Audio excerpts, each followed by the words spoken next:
Hello, आप लोग कैसे हैं? हमें विश्वास है कि आप स्वस्थ होंगे, मस्त होंगे। आप लोगों का MKD एकेडमी चैनल पर स्वागत है। हम लोग पढ़ रहे थे शब्द और शब्द के हम लोग प्रकार पढ़ रहे। प्रकार के 2 प्रकार पढ़े थे, उत्पत्ति के आधार पर और व्युत्पत्ति के आधार पर। और ये शब्द के अगर भेद देखा तो 4 भेद हैं, जिसमें हम लोगों ने अभी अर्थ के आधार पर नहीं पढ़ा और प्रयोग के आधार पर नहीं पढ़ा। तो हम लोग आज पढ़ेंगे अर्थ के आधार पर। अर्थ के आधार पर शब्द, यानी शब्द को हम किसके आधार पर पढ़ेंगे? अर्थ के आधार पर। हम सभी अर्थ जैसे शब्द आ गए तो हम लोग सभी जानते हैं कि जहां पर अर्थों की बात किया जाए या अर्थ की मायने होता हो, वही हम शब्द पढ़ेंगे। तो इसकी 2 शाखाएं निकलती हैं। अर्थ के आधार पर कितनी शाखाएं निकलती हैं? 2। पहला आता है सार्थक, पहला आता है शब्द सार्थक और दूसरा आता है निरर्थक। यानी हम सार्थक और निरर्थक क्या है? वो वाक्य वो शब्द हम प्रयोग करें जिसका कोई एक निश्चित अर्थ निकलता हो, जिसका कोई एक निश्चित अर्थ निकलता हो उसको हम कहते हैं सार्थक शब्द। और जिसका कोई एक निश्चित अर्थ ही ना निकले उस शब्द को हम निरर्थक शब्द कहते हैं। तो हम डेफिनेशन जान लेते बड़े। वे शब्द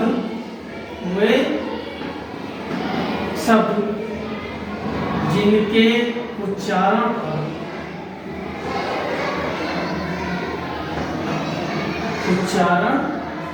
पर एक निश्चित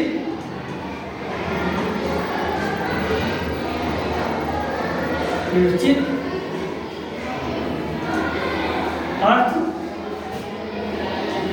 निकलता हो, उसे क्या कहते हैं? सार्थक कहते हैं।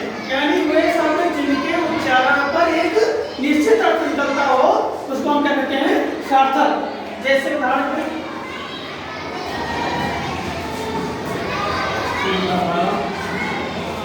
लेते हैं। जैसे गमला, गमला का एक उद्देश्य है, एक इसका उद्देश्य है कि फूल बाकी जो भी हमारा एक आकृति का होता है उसमें फूल बाकी लगाते हैं, इसलिए हम उसका नाम दिया गमला। जैसे पुस्तक,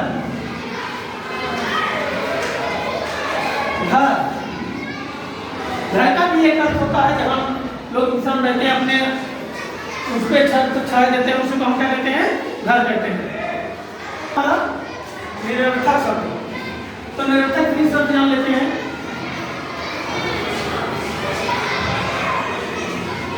निरर्थक शब्द वही शब्द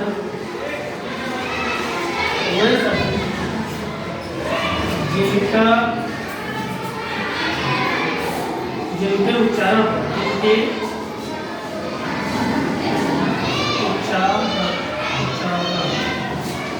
पर कोई अर्थ, कोई निश्चित अर्थ ना मिलता हो,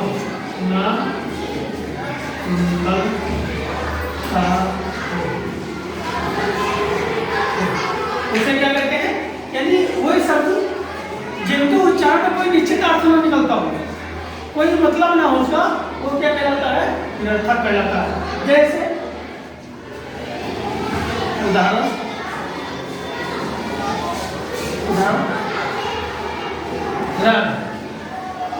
रंग का कोई अर्थ नहीं है, कोई मतलब नहीं है, कोई उद्देश्य नहीं है। लेकिन अगर हम इसी को सीधा लिखते हैं तो घर रंग का यही उल्टा लिखा तो घर का एक उद्देश्य हो गया। जहाँ पे लोग रहते हैं, जहाँ पर लोग अपना छत छाया करते हैं, तो क्या हमारा घर है। जहाँ रात्रि विश्राम करते हैं, ये घर है हमारा, जिसका एक अर्थ निकलता है। तो ये हमारा सार्थक हो गया, ये हमारा निरर्थक हो गया। ऐसे हमारा पुस्तक या गमला ही ले लेते हैं, गमला। अगर इसी का उल्टा जैसे इसको तो मल्लाक का निकलता है। तो मला का मान क्या हो गया? निरर्थक हो गया। गम्मा मान क्या हो गया? सार्थक हो गया। तो ये हमारा था अर्थ के आधार पर शब्द, जो एक सार्थक शब्द था और एक निरर्थक शब्द था। तो सार्थक जिसका कोई एक निश्चित उद्देश्य अर्थ होता है तो सार्थक होता है, जिसका कोई उच्चारण करने पर या बोलने पर कोई निश्चित अर्थ न निकलता हो वो हमारा क्या है? निरर्थक शब्द है। अब आते हैं आगे,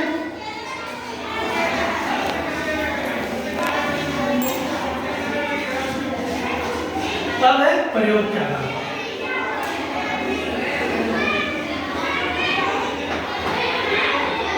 प्रयोग के आधार पे, प्रयोग के आधार पे भी क्या है?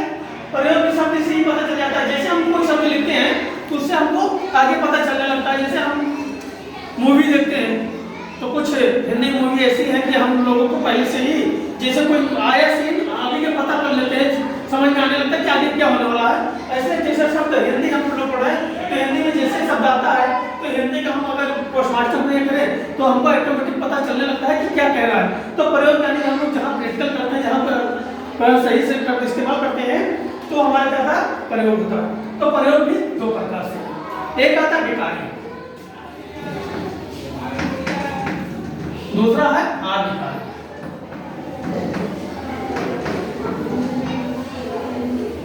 विकारी और आविकारी।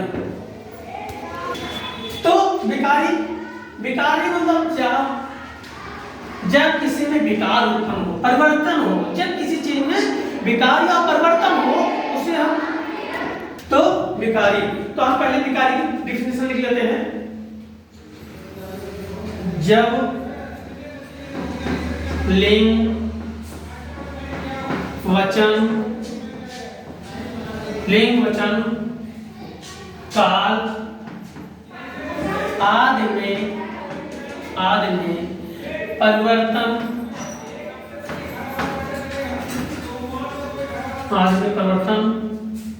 हो जाए तो विकारी शब्द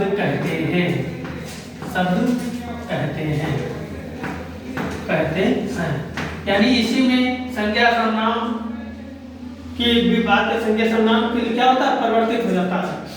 जब लिंग, वचन, काल ये तीनों अलग है, इत्यादि में परिवर्तन आ जाए तो क्या कहलाएगा? विकारी कहलाएगा। उदाहरण के लिए जैसे उदाहरण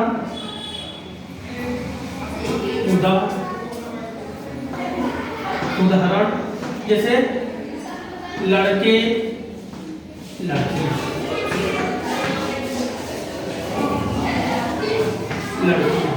इसमें क्या हुआ?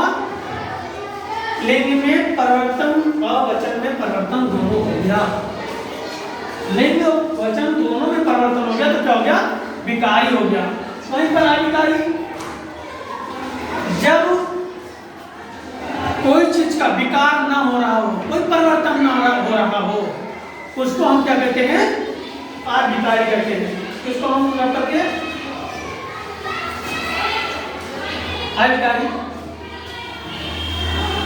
ऐसे शब्द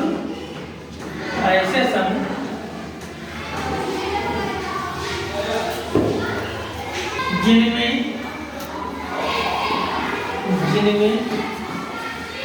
लिंग, वचन, काल आदि का परिवर्तन नहीं होता है,